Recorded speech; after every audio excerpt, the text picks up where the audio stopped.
Ryan Seacrest here. When you have a busy schedule, it's important to maximize your downtime. One of the best ways to do that is by going to ChumbaCasino.com. Chumba Casino has all your favorite social casino games like spin slots, bingo, and solitaire that you can play for free for a chance to redeem some serious prizes. So hop on to ChumbaCasino.com now and live the Chumba life. Sponsored by Chumba Casino. No purchase necessary. VGW Group. Void where prohibited by law. 21 plus. Terms and conditions apply. The Mercury Theater on the air.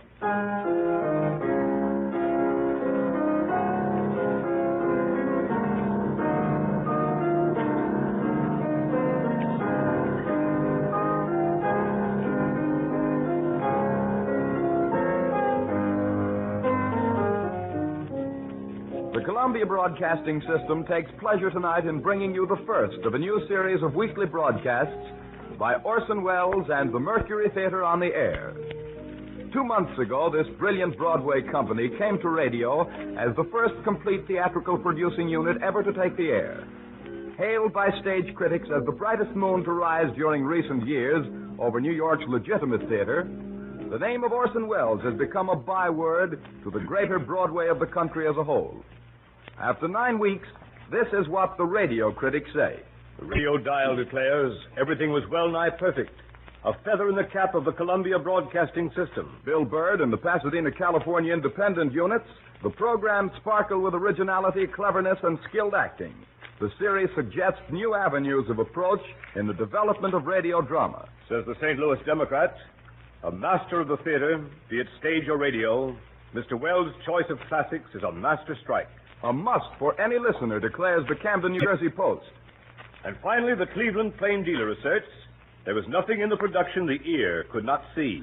It's now a habit for Orson Welles to produce hit radio shows. And so tonight, by overwhelming popular demand, Orson Welles and the Mercury Theater on the air open a new cycle of broadcast dramas with a radio production of their greatest stage success to date, Shakespeare's Caesar.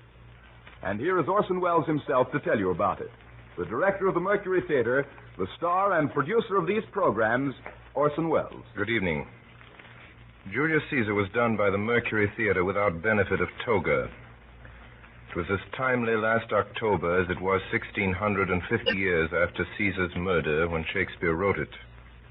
And it is as timely today. A glance at your newspaper headlines and you'll understand why tonight we could wish for the extra dimension of television. Shakespeare's great political tragedy about the death of a dictator, which is also the personal tragedy of a great liberal, exists in all times without identification or special reference to its time. Its story is real Roman history, and its source is the Roman historian Plutarch. From the Plutarch texts for the medium of radio broadcasts, we have arranged a running commentary on the action of the play. No voice is better known, and none could be more suitable than that of radio's outstanding news commentator, Mr. H.V. Kaltenborn. And so tonight, the Columbia Broadcasting System begins the new series of the Mercury Theater on the air with Orson Welles' world-famous production of Julius Caesar, starring the original New York cast: Orson Welles as Brutus, Martin Gable as Cassius, George Coulouris as Antony, and Joseph Holland as Caesar, with music by the celebrated American composer Marc Blitzstein, and H.V. Kaltenborn as the narrator. This is the history of a political assassination, the killing of a man who tried to make himself king. It is an account of how the murder was prepared, how it was carried out, and what happened later to the men who took part in it.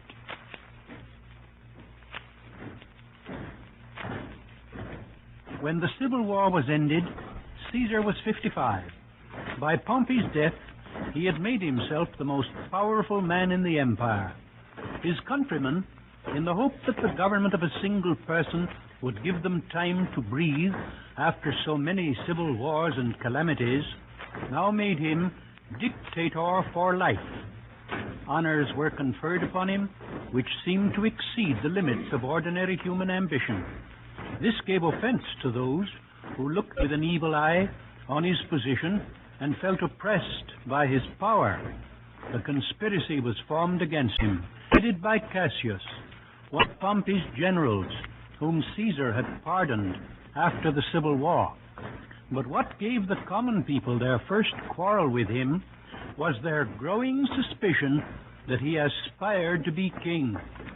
The 15th of February was a national holiday, and there was a huge gathering of the people.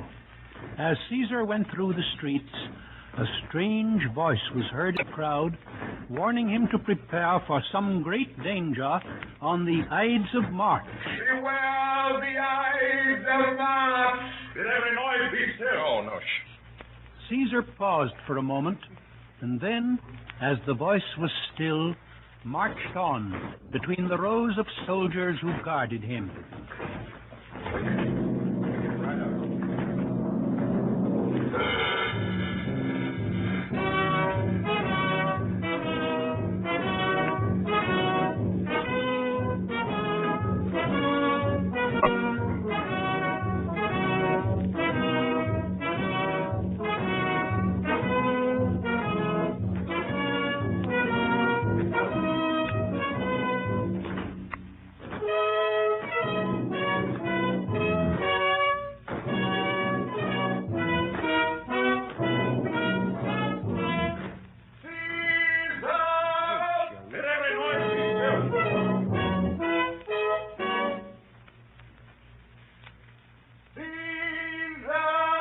Cease yet again. Who is it in the throng that calls on me? Mark Antony. Caesar, my lord. I hear a tongue shriller than all the music cry, Caesar. Caesar! Ah, who calls? Speak! Caesar is turned to hear. Beware the Ides of March! What man is it? What sayest thou to me? Speak once again. A soothsayer bids you beware the Ides of March. Set him before me. Let me see his face. Come from the throng. Look upon Caesar. He is a dreamer. Let us leave him.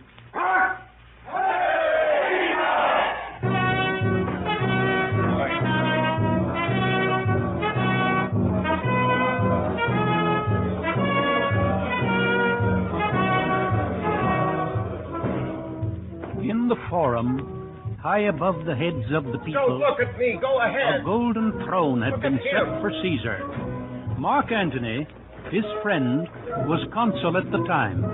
When he came into the forum and the people made way for him, he went up and reached to Caesar a crown wreathed with laurel. Upon this there was a shout, but only a small one, made by the few who were planted there for that purpose. And when Caesar refused the crown, there was universal applause. Later, Caesar's statues were found with royal diadems on their heads. Marullus and Flavius, two tribunes of the people, went presently and pulled them off. For this Caesar had them arrested. This was the day on which Cassius, the leader of the conspiracy, first came to Brutus, the most honored man in Rome, and tried to enlist his aid. Tell me, good Brutus. Louder. Can you see your face? No, Cassius, for the eye sees not itself, but by reflection, by some other thing. It is just, Quieter. and it is very much lamented, Brutus, that you have no such mirrors as will turn your hidden worthiness into your eye that you might see your shadow. I have heard where many of the best respect in Rome, except immortal Caesar, speaking of Brutus, and groaning underneath this age's yoke, have wished that noble Brutus had his eyes. Into what dangers would you lead me, Cassius? That you would have me seek into myself for that which is not in me. Therefore, good Brutus, be prepared to hear.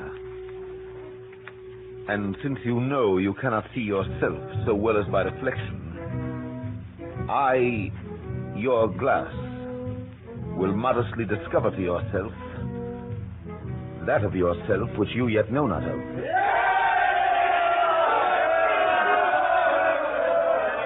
What means this shouting?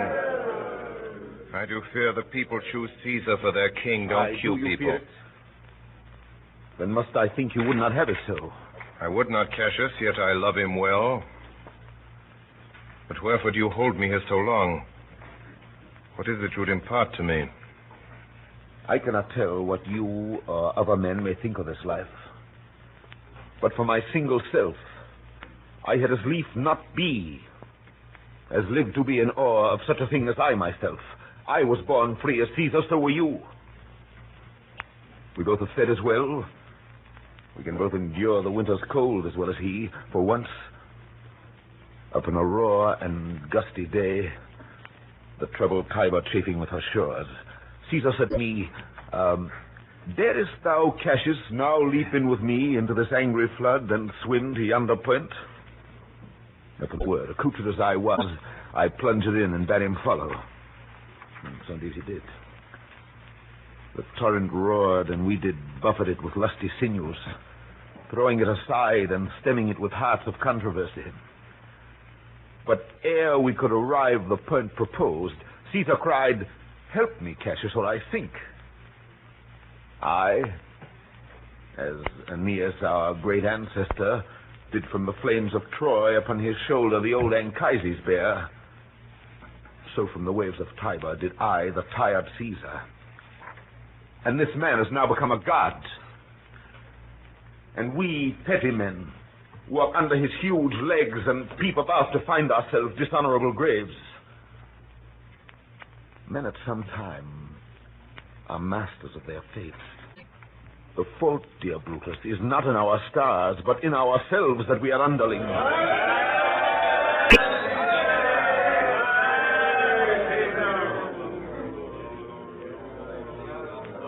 Will you cue people? I'm not running this show. Mr. Captain. I have no such insert. Keska, would you speak with me? Aye, Keska.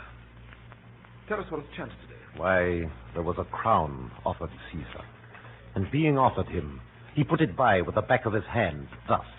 And then the people fell a-shouting. Who offered him the crown? Why, Antony. Tell us the manner of it. I can as well be hanged to tell the manner of it. I saw Mark Antony offer him a crown. It was not a crown, neither. 'Twas one of these coronets. And as I told you, he put it by once. But for all that, to my thinking, he would fain have had it. Then he offered it to him again. Then he put it by again.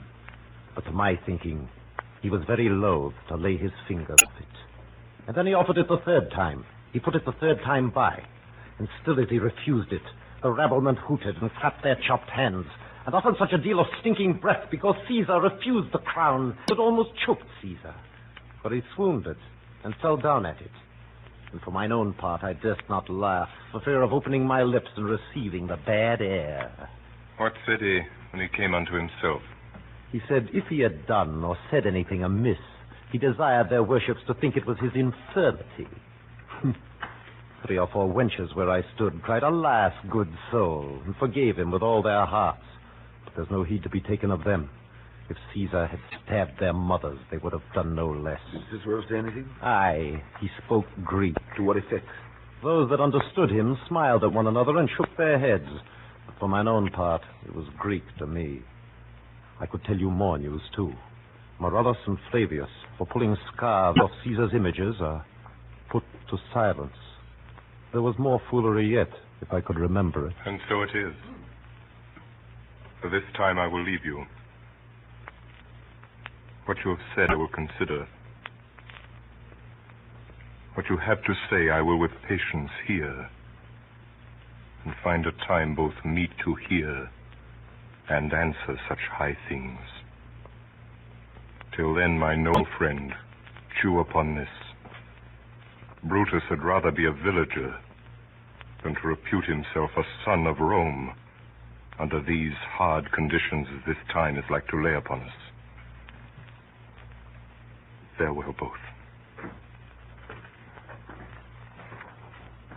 Well, Brutus, thou art noble. Yet I see thy honorable metal may be wrought from that it is disposed. Therefore it is meet that noble minds keep ever with their likes. For who so firm that cannot be seduced? If I were Brutus now, he were Cassius, he should not humor me.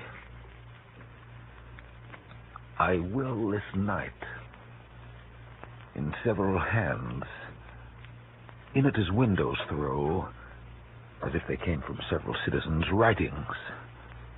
all tending to the great opinion that Rome holds of his name, wherein obscurely Caesar's ambition shall be glanced at. And after this, let Caesar seat him sure, for we will shake him, or worse days endure. It is probable that Caesar was not unaware of the conspiracy, for when it was reported to him about that time that Dolabella was in a plot against him, he said he did not fear such fat, luxurious men, but rather the pale, lean fellows, meaning Cassius. Mark Antony. Caesar. Let me have men about me that are fat, sleek-headed men, and such as sleep o' night. Yon Cassius has a lean and hungry look. Such men as he are never at heart's ease whilst they behold a greater than themselves. And therefore are they very dangerous. Fear him not, Caesar. He is not dangerous. I rather tell thee what is to be feared than what I fear. For always, I am Caesar. No production there. No press or anything.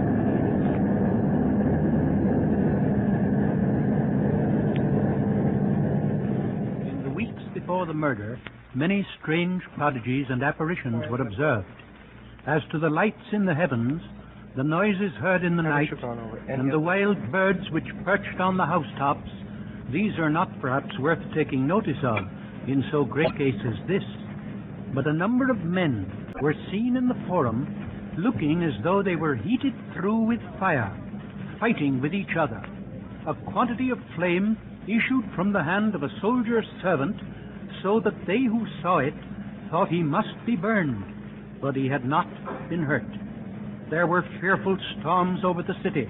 The conspiracy continued to spread.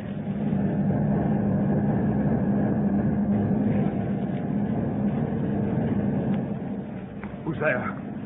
A Roman. Catch us by your voice. Your ears. Good evening, sir. Brought you Caesar home? What night is this? A very pleasing night to honest men. Are not you moved when all the sway of earth shakes like a thing infirm? Oh, Cassius, I have seen tempests when the scolding winds have rived the knotty oaks.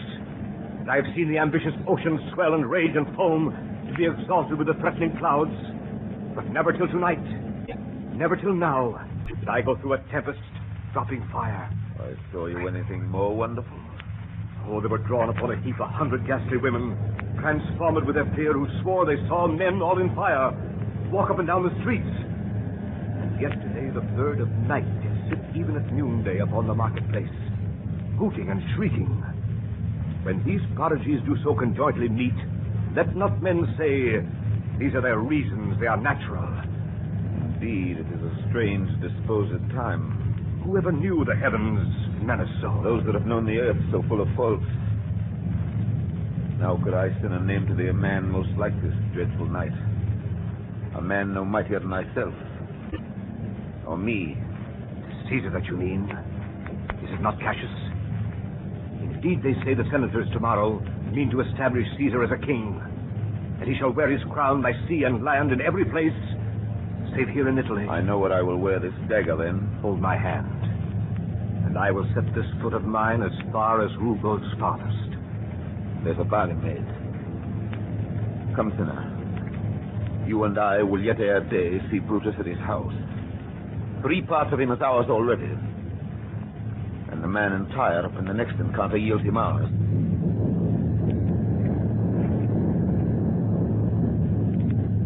Still Brutus hesitated, and still the conspirators tried to win him to their cause. Letters were placed where he would find them. You are asleep, Brutus. You are no longer Brutus. Brutus, thou sleepst. Awake and see thyself. Shall Rome speak, strike, redress? Brutus, thou sleepst. Awake. Such instigations have been often dropped where I've took them up. Shall Rome... thus must I piece it out. Shall Rome stand under one man's awe? What? Rome? My ancestors did from the streets of Rome the Tarquin drive, when he was called a king. it must be by his death. And for my part, I know no personal cause to spurn at him. But for the general, he would be crowned. How that might change his nature, there's the question. It is the bright day that brings forth the adder and that craves wary walking. Crown him. That. And then I grant we put a sting in him that at his will he may do danger with.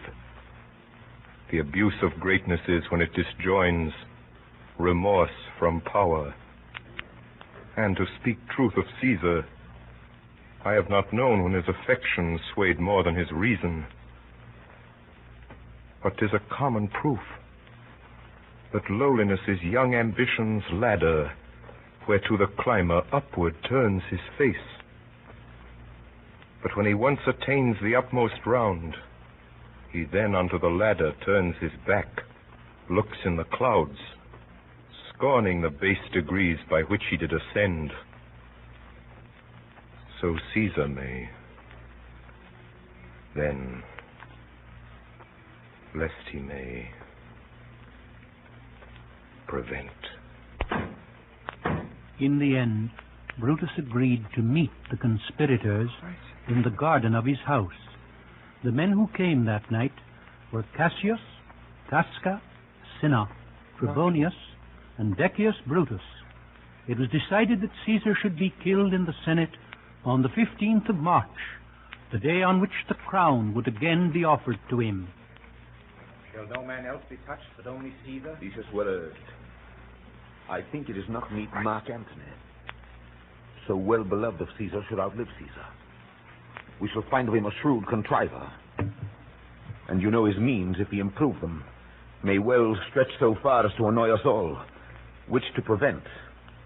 Let Antony and Caesar fall together. Our course will seem too bloody, Caius Cassius, to cut the head off and then hack the limbs. For Antony is but a limb of Caesar. Let us be sacrificers, but not butchers, Caius. We all stand up against the spirit of Caesar, and in the spirit of men there is no blood. Oh, that we could come by Caesar's spirit and not dismember Caesar. But alas, Caesar must bleed for it. Quiet in the studio. And gentle friends, let's carve him. The dish fit for the gods. Not hew him as a carcass fit for hounds. Count the clock. The morning comes upon us. We leave you, Brutus. Give me our hands all over one by one. Let us swear our resolution. Jesus. No, not an oath, if not the face of men, the sufferance of our souls, the time's abuse. If these be motives weak, break off betimes, and every man hence to his idle bed. So let high-sighted tyranny range on, till each man drop by lottery.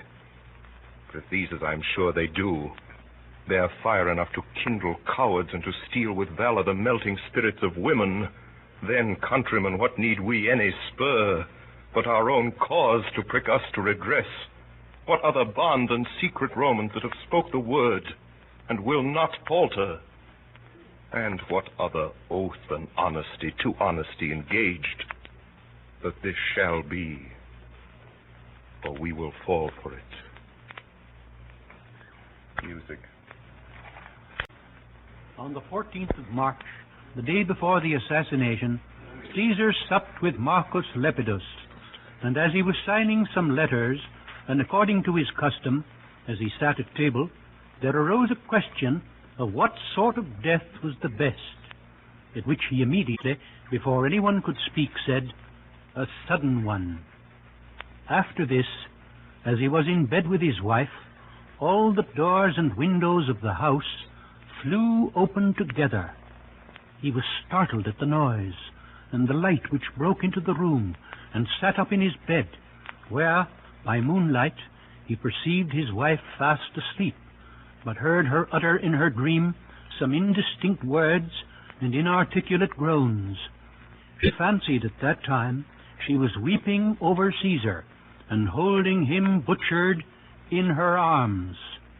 When it was day, she begged Caesar not to leave the house, but to adjourn the Senate to another time.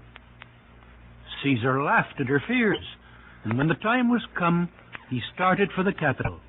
On his way, he was handed a paper in which the whole plot was disclosed with the names of the conspirators. After his death, it was found still unopened.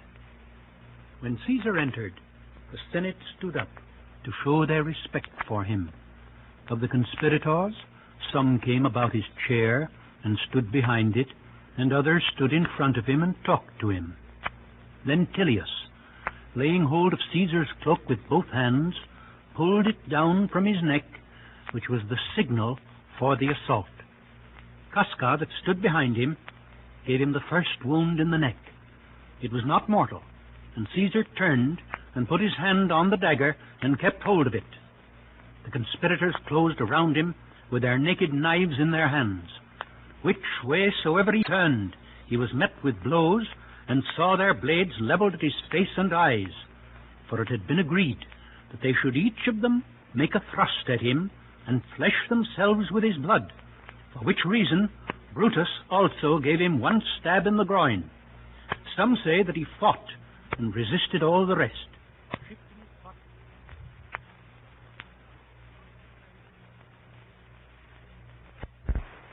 Pleasure.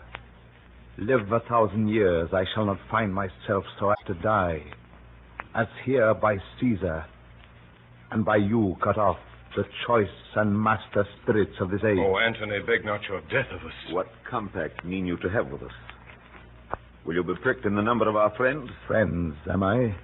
With you all, and love you all, upon this hope that you shall give me reasons why and wherein Caesar was dangerous. Our reasons are so full of good regard that were you Antony, the son of Caesar, you should be satisfied. That's all I seek.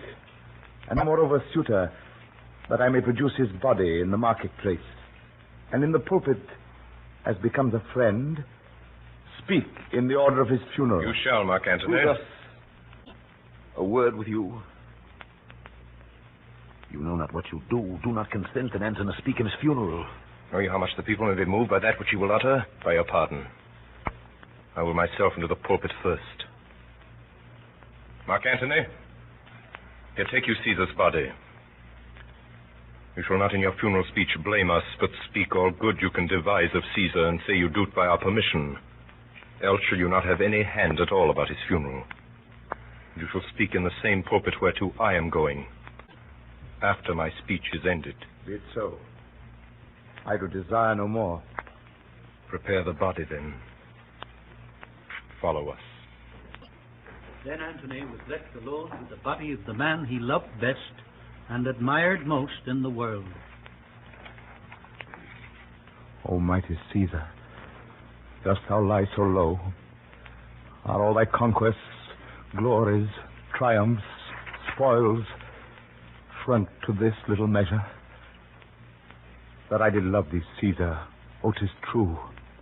If then thy spirit look upon us now, shall it not grieve thee dearer than thy death to see thy Antony making his peace, shaking the bloody fingers of thy foes? Most noble, in the presence of thy corse, had I as many eyes as thou hast wounds, weeping as fast as they stream forth thy blood, it would become me better than to close in terms of friendship with thine enemies. Oh, pardon me, thou bleeding piece of earth. I am meek and gentle with these butchers. Thou art the ruins of the noblest man that ever lived in the tide of times. Woe to the hand that shed this costly blood. Over thy wounds now do I prophesy, which like dumb mouths do ope their ruby lips to beg the voice and utterance of my tongue. A curse shall light upon the limbs of men. Domestic fury and fierce civil strife shall cumber all the parts of Italy. Blood and destruction shall be so in use, and dreadful objects so familiar, that mothers shall but smile when they behold their infants quartered with the hands of war, and see the spirit ranging for revenge, with Ate by his side come hot from hell, shall in these confines with a monarch's voice Cry havoc and escape the dogs of war!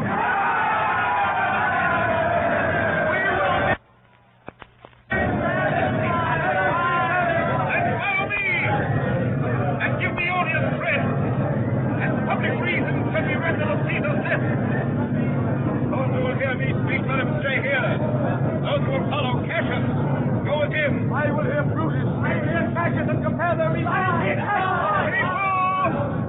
And senators, be not affrighted. Why not stand still? Ambition, get his pay. The noble Brutus is attended. Silence! Then Brutus came down from the Capitol among the crowd and made a speech to the people, who listened without expressing either pleasure or resentment, but showed by their silence that they pitied Caesar and respected Brutus. Be patient. Be patient till the last. Romans, countrymen, lovers,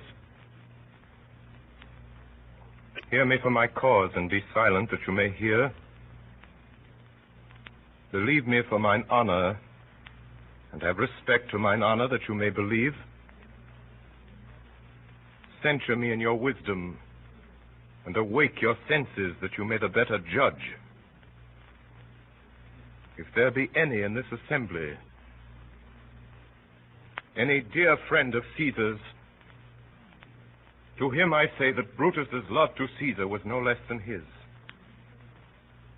If then that friend demand why Brutus rose against Caesar, this is my answer. Not that I loved Caesar less, but that I loved Rome more.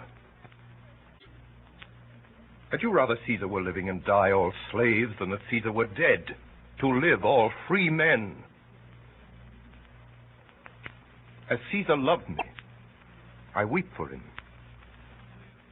As he was fortunate, I rejoice at it. As he was valiant, I honor him. But as he was ambitious, I slew him. There is tears for his love, joy for his fortune, honor for his valor, and death for his ambition. Who is here so base that would be a bondman? If any speak for him have I offended. Who is here so rude that would not be a Roman? If any speak for him have I offended. Who is here so vile that would not love his country? If any speak for him have I offended. I pause for a reply. None! Then none have I offended. I've done no more to Caesar than you will do to Brutus. Here comes his body, mourned by Marc Antony, who, though he had no hand in his death, shall receive the benefit of his dying, a place in the Commonwealth, as which of you shall not? Good countrymen, let me depart alone, and for my sake stay here with Antony, do grace to Caesar's corpse, and grace his speech, tending to Caesar's glories, which Marc Antony, by our permission, is allowed to make. I do entreat you, not a man depart, save I alone, till Antony have spoke. With this I depart, that as I slew my best lover for the good of Rome, I have the same dagger for myself when it shall please my country to need my death. You are listening? You are listening to the CBS presentation of Orson Welles and the Mercury Theater on the Air in the first of a new series of Sunday night dramatic productions. The performance of Caesar will continue in just a moment. This is the Columbia Broadcasting System. Orson Welles and the Mercury Theater on the Air in Caesar, presented with the original Mercury Theater cast and with Orson Welles in the role of Brutus. When Brutus was gone, the body of Caesar was brought out into the forum, all mangled with wounds. Then Antony made a funeral oration to the people in praise of Caesar, and finding them moved by his speech, he unfolded the bloody garment of Caesar and showed them in how many places it was pierced, and the number of his wounds. He also told them at this time of Caesar's will, in which it was found that he had left a considerable legacy of money to each one of the Roman citizens. For Brutus' sake, I am beholding to you. What does he say of Brutus? He says for Brutus' sake he finds himself beholding to us all. He speaks no harm of Brutus here. Caesar was a tyrant. Bless the throne is rid of him. You gentle Romans. Friends, Romans, countrymen, lend me your ears. Let us see what Antony can say. I come to bury Caesar, not to praise him. The evil that men do lives after them. The good is oft interred with their bones. So let it be with Caesar. The noble Brutus hath told you Caesar was ambitious. And it was so. It was a grievous fault. And grievously hath Caesar answered it. Here, under leave of Brutus and the rest, for Brutus is an honorable man. So are they all honorable men. Come I to speak in Caesar's funeral. He was my friend, faithful and just to me. But Brutus says he was ambitious, and Brutus is an honorable man. He hath brought many captives home to Rome, whose ransoms did the general coffers fill. Did this and Caesar seem ambitious? When that the poor have cried, Caesar hath wept. Ambition should be made of sterner stuff. Yet Brutus says he was ambitious, and Brutus is an honorable man. You all did see that on the Lupercal I thrice presented him a kingly crown, which he did thrice refuse. Was this ambition? Yet Brutus says he was ambitious, and sure, he is an honorable man. I speak not to disprove what Brutus spoke, but here I am to say what I do know. You all did love him once, not without cause. What cause withholds you then to mourn for him? O judgment, thou art fled to brutish beasts, and men have lost their reason. Bear with me. My heart is in the coffin there with Caesar, and I must pause till it come back to me. Methinks there is much reason in his saying. Thou consider rightly of the matter. Caesar has had great wrong. I fear there will the words come in his place. Mark ye his word. He would not take the crown. He would not take the crown. Therefore, it certainly was not ambitious. If he found so, some will hear of my Poor Antony! I was weak.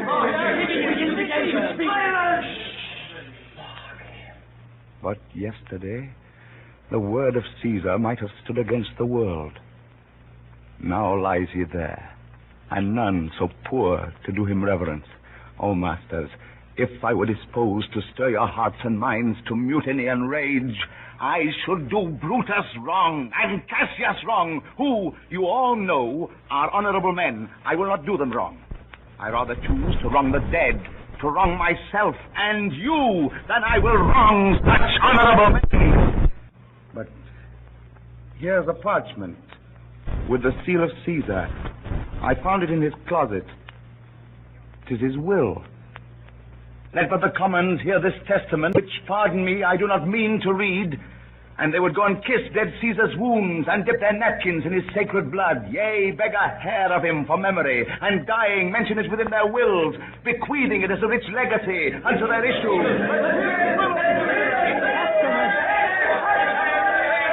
Gentle friends, I must not read it. It is not meet you know how Caesar loved you. You are not wood, you are not stones, but men. And being men, hearing the will of Caesar, it would inflame you, it would make you mad. Yes, it is good you know not that you are his heirs. Or if you should, or what would come of it? Let's give a will. A will. You be patient.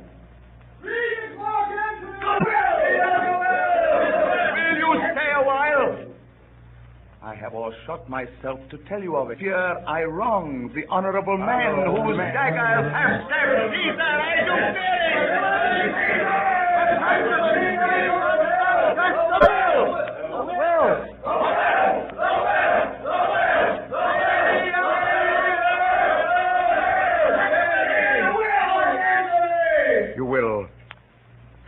me, then, to read the will. Then make a ring about the corpse of Caesar, and let me show you him that made the will. Shall I descend? And will you give me leave?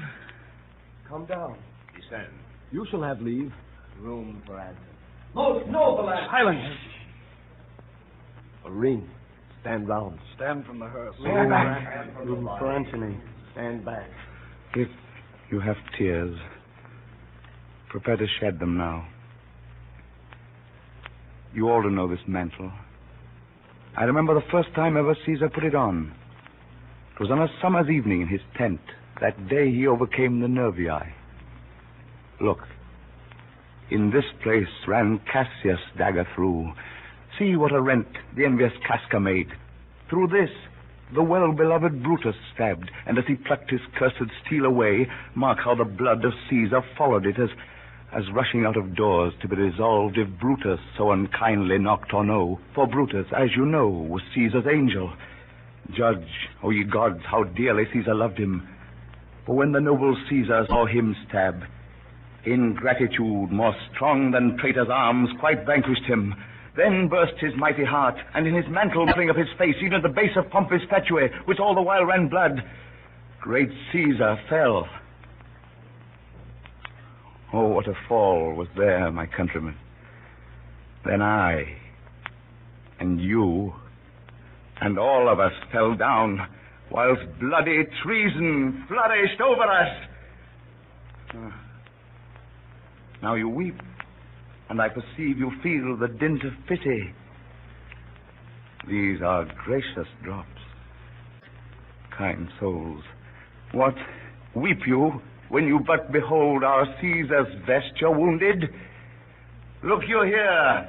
Here is himself, marred as you see with traitors.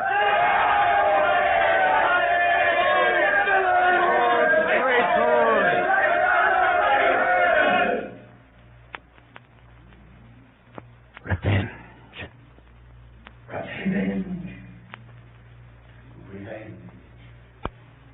You'll be revenge. Vengeance. Hey, countrymen! Keep there. Here's the noble Antony. We'll hear him.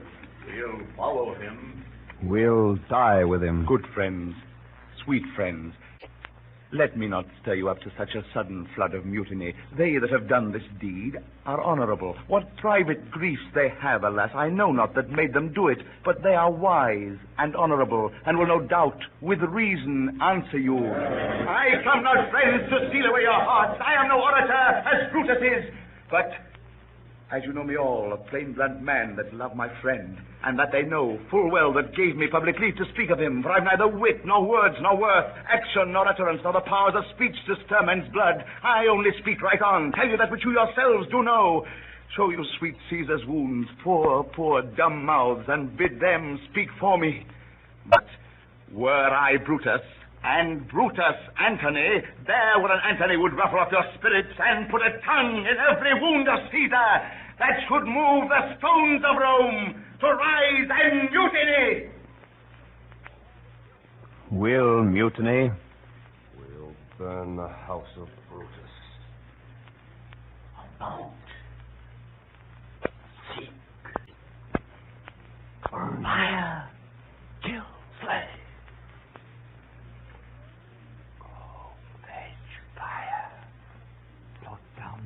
Down forward. Why, friends, you go to do you know not what. Wherein hath Caesar thus deserved your love? Alas, you know not. I must tell you then. You have forgot the will I told you of. Caesar's will? Here's the will. And under Caesar's seal he gives to every Roman citizen, to every several man, 75 drachmas. He has left all his walks, his private arbors, and you planted orchards on this side Tiber. He has left them you and your heirs forever. Common pleasures to walk abroad and recreate yourselves. Here was a Caesar. When comes such another?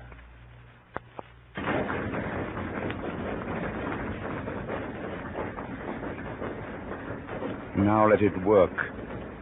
Mischief Thou art afoot.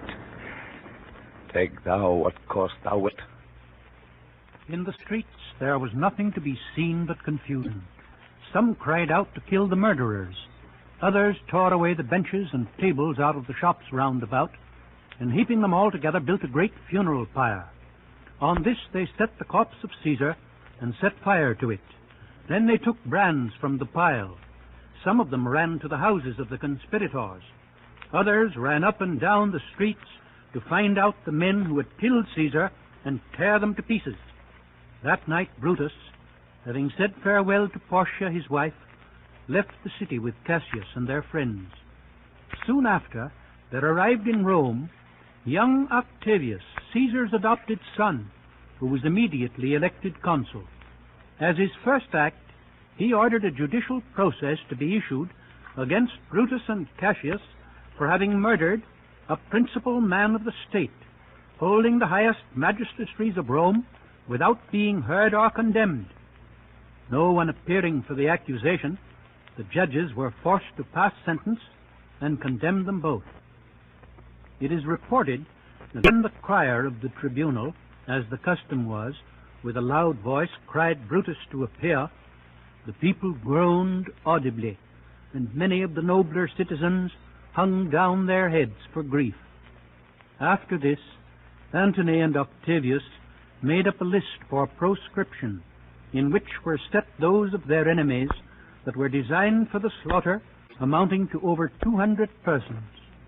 In the months that followed, the empire was divided into two factions, some going over to Brutus and Cassius, others to Antony and Octavius. 2 years after Caesar's murder, the armies of the two factions came face to face on the plains of Philippi. That night, Brutus sent for Cassius to come to his tent. There had been dissension between them lately. There was talk of corruption in Cassius' army, and Cassius himself was not above suspicion.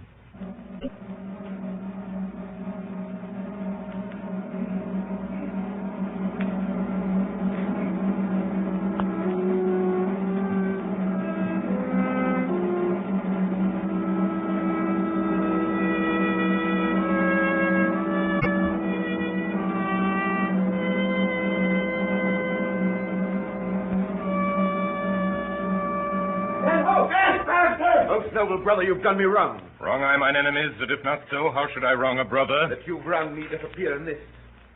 You have condemned and noted Lucius Pella for taking bribes here of the Sardians, wherein my letters, praying on his side because I knew the man was slighted up. You wronged yourself to write in such a case. In such a time as this, it is not meet that every nice offense should bear his comment. Let me tell you, Cassius, you yourself are much condemned to have an itching palm, to sell and march your officers for gold to undeserved. Aye, an itching palm. You know that you're Brutus that speaks this, or by the God this speech were else your last. The name of Cassius honors this corruption and chastisement that therefore hide its head. Chastisement? Remember March. The Ides of March, remember. Did not great Julius bleed for justice' sake? What villain touched his body that did stab? And not for justice. What? Shall one of us that struck the foremost man of all this world but for supporting robbers, shall we now contaminate our fingers with base bribes and sell the mighty space of our large honors for so much trash as may be grasped thus? I'd rather be a dog and bay the moon than such a Roman. Brutus, bait not me, I'll not endure it. You forget yourself to hedge me in. I am a soldier, older in practice, abler than yourself to make conditions. Go to, you are not, Cassius. I am. I say you are not. Urge me no more, I shall forget myself. Tempt me no farther. Away, slight man. Is possible, must I endure all this? All this? I more. Fret till your proud heart break. Must I observe you? Must I stand and crouch under your testy humor? By the gods, you shall digest the venom of your spleen, though it do split you. For from this day forth I'll use you for my mirth, yea, for my laughter when you are waspish. You say you are a better soldier. Let it appear so. Make your vaunting true, and it shall please me well. For mine own part, I should be glad to learn of noblemen. You wrong me every way. You wrong me, Brutus. I said an elder soldier, not a better. Did I say better? You did, I cannot. When Caesar lived, he durst not thus have moved me. Peace. You durst not so have tempted him. I durst not. No. What durst not tempt him? For your life, you durst not. Do not presume too much upon my love. I may do that. I shall be sorry for. You have done that you should be sorry for. There is no terror, Cassius, in your threats. For I am armed so strong in honesty that they pass me by as the idle wind, which I respect not. I did send you for certain sums of gold, which you denied me. For I can raise no money by vile means. If I haven't, I'd rather coin my heart and drop my blood for drachmas than to wring from the hard hands of peasants their vile trash by any indirection. I did send you for gold to pay my allegiance, which you denied me. Was that done like Cassius? I denied you nothing. You did. I did not. He was but a fool that brought my answer back. Brutus hath rived my heart. A friend should bear his friend's infirmities. But Brutus makes mine greater than they are. I do not till you practice them on me. You love me not. I do not like your faults. A friendly eye could never see such faults. The flatterers would not, though he do appear as huge as high Olympus. Come, Antony and young Octavius, come. Revenge yourselves alone on Cassius, for Cassius is a weary of the world. Hated by one he loves. Braved by his brother, checked like a bondman. All his faults observed. Set in a notebook, learned and conned by rote to cast into my teeth. Ah, I could weep my spirit from mine eyes. There's my dagger. I that denied thee gold will give my heart. Strike as thou didst at Caesar! For I know when thou didst hate him worst, thou lovest him better than ever thou lovest Cassius. Sheathe your dagger. Be angry when you will. It shall have scope. Do what you will. Dishonor shall be humor. That Cassius lived to be but mirth and laughter to his Brutus, when grief and blood ill-tempered vexed him. I was ill-tempered, too. Do you confess so much? Give me your hand. And my heart, too. I did not think you could have been so angry. Oh, Cassius. I'm sick of many griefs. Of your philosophy you'll make no use if you give place to it. Portia is dead. Portia? She's dead. Mark Antony have made themselves so strong. But with her death, that tidings came. With this, she fell distract. And died so? Even so. The evil night has crept upon our talk. There's no more to say. No more. Good night. Early tomorrow will we rise and hence. Noble Cassius. Good night. And good repose. Lucius. Here, my good lord. What, thou speakst drowsily. O knave, I blame thee not, thou art all watched. Look, Lucius, here's the book I sought for so.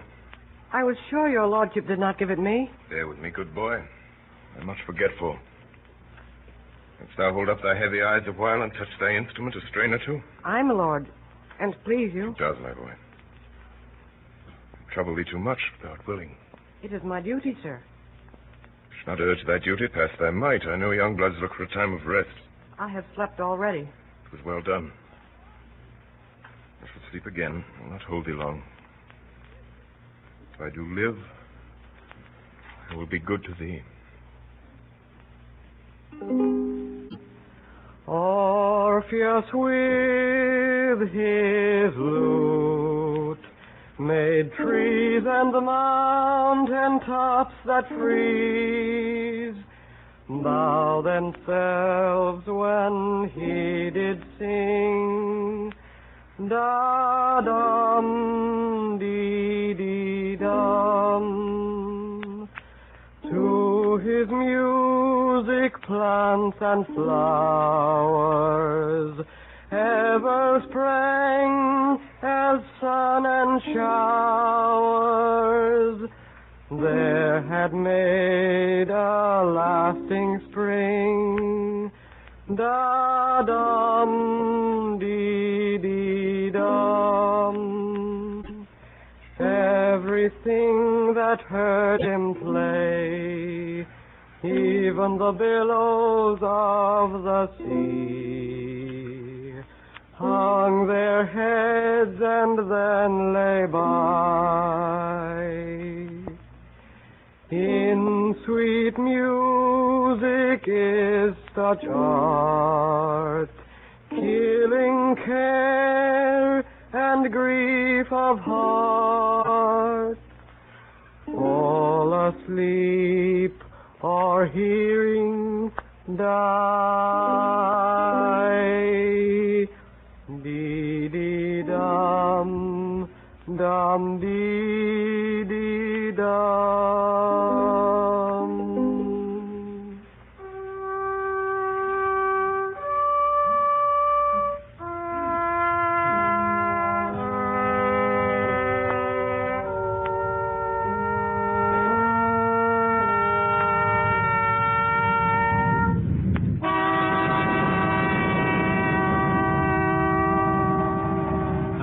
The advice of Cassius, Brutus resolved to meet the enemy on the plain of Philippi. Never had two such large Roman armies come together to engage each other. That of Brutus was somewhat less in number than that of Antony, but in the splendor of the men's arms and the richness of their equipage wonderfully exceeded, for most of their arms were of gold and silver, which Brutus had lavishly bestowed upon them. There is a story that immediately before the battle, two eagles falling upon each other fought in the space between the two armies, that the whole field kept incredible silence, and all were intent upon the spectacle, until at last that which was on Brutus' side yielded and fled. As soon as it was morning, the signal of battle, the scarlet coat, was sent out in Brutus and Cassius camps, and the two friends met for the last time in the middle space between their two armies.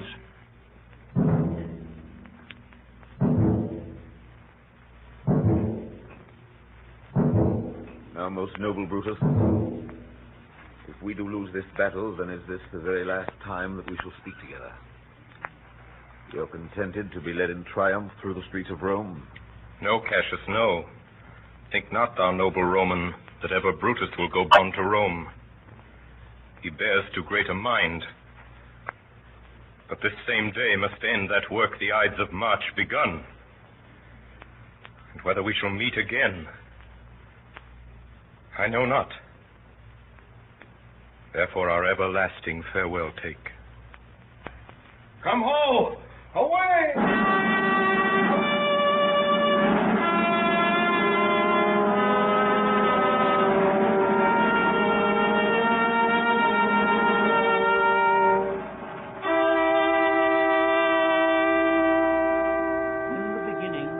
The tide of battle was with Brutus.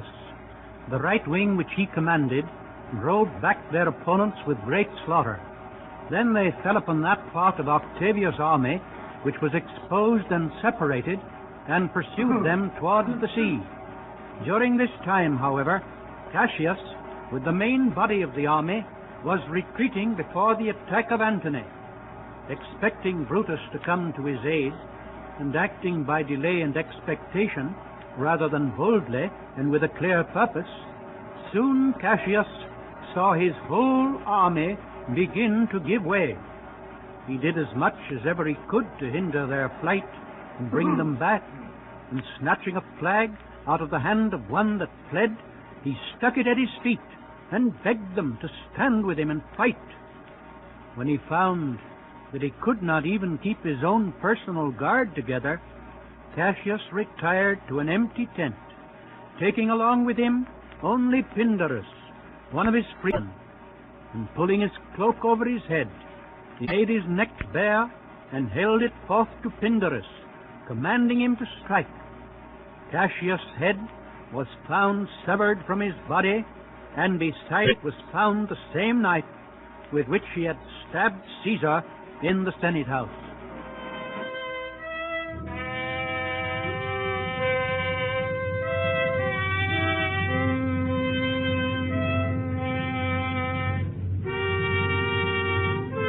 Back to the previews. Oh, Cassius, Brutus gave the word too early, who, having some advantage on Octavius, took it too eagerly.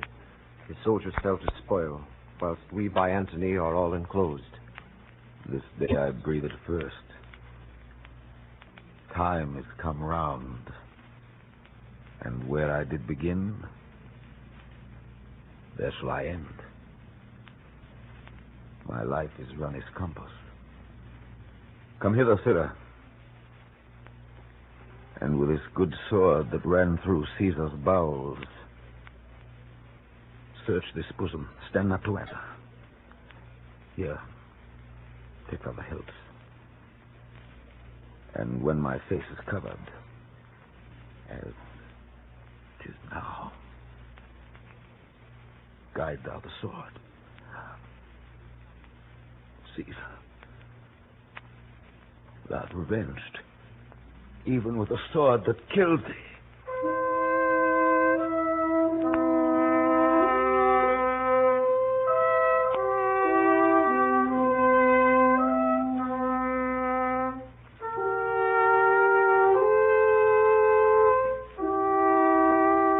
Some time later, Brutus, returning from the pursuit, wondered that he could not see Cassius' tent afar off, standing high as it was wont, and appearing above the rest of the camp. Then, for the first time, he suspected the defeat of Cassius, and made haste to him. He heard nothing of his death until he came to the camp. Where? Where, Messala, does his body lie? Lo, yonder. He is slain. The last of all the Romans. Fare thee well. It is impossible that ever Rome should breed thy fellow. Friends, I owe more tears to this dead man than you shall see me pay. I shall find time, Cassius. I shall find time. Oh, Julius Caesar, thou art mighty yet. Thy spirit walks abroad and turns our swords in our improper entrails. Statilius showed the torchlight, but the Lord, he came up back. He's ordained or slain. Slaying is the word. It is a deed in fashion. Come hither, good Volumnius. List a word. What says my lord? Why this, Volumnius? The ghost of Caesar hath appeared to me 2 several times by night. At Sardis once, and this last night here in Philippi fields. I know my hour has come. Oh, not so, my lord. Nay, I'm sure it is, Volumnius. Thou knowest that we two went to school together. Even for that our love of old, I pray thee, hold thou my sword hilts, whilst I run on it. That's not an office for a friend, my lord. Fly, my lord. There's no tarrying here. Farewell to you, and you, and you, Volumnius. Strato, thou hast been all this while asleep. Farewell to thee too, Strato. Countrymen, my heart doth joy that yet in all my life I found no man but he was true to me. I shall have glory by this losing day, more than Octavius and Marc Antony by this vile conquest shall attain unto. So fare you well at once, for Brutus' tongue hath almost ended his life's history. Night hangs upon mine eyes, my bones would rest that have but labored to attain this hour. Fly, my lord, fly. Hence I will follow, for Christ's sake. I prithee, Strato, hold thy lord. Thou art a fellow of a good respect. Thy life hath had some smatch of honor in it. Hold then my sword. Turn away thy face. I do run on it. Wilt thou, Strato? Give me your hand first. Fare you well, my lord. Farewell, good Strato. Caesar. Now be still. I killed not thee with half so good a will.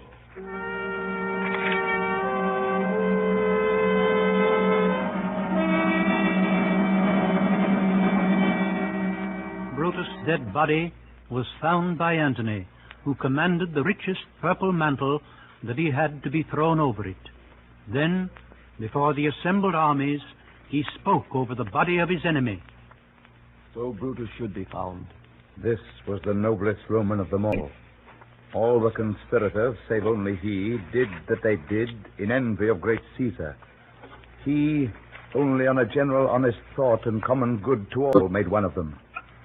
His life was gentle, and the elements so mixed in him that nature might stand up and say to all the world, this was a man. Tonight, Orson Welles and the original Mercury Theater cast have produced Caesar, the hit of last year's theatrical season on Broadway, as the first in a new series of weekly hours which the Columbia Broadcasting System will present during the coming months. In response to the tremendous enthusiasm evoked by these programs from all parts of the country, CBS has made the Mercury Theater on the Air a regular feature of its Sunday night schedule. The drama was adapted from the play of Shakespeare, and the narration was taken from Plutarch's Lives. Orson Welles directed the entire production. H.V. Calvinborn was the narrator, and the cast included later. The original music was composed for the Mercury Theater by Marc Blitzstein. Davidson Taylor supervised the production for CBS. Dan Seymour speaking.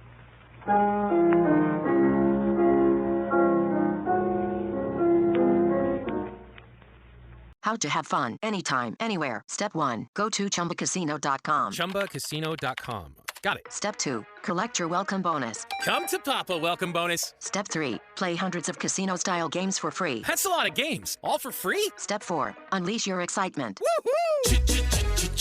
Chumba Casino has been delivering thrills for over a decade. So claim your free welcome bonus now and live the Chumba life. Visit ChumbaCasino.com.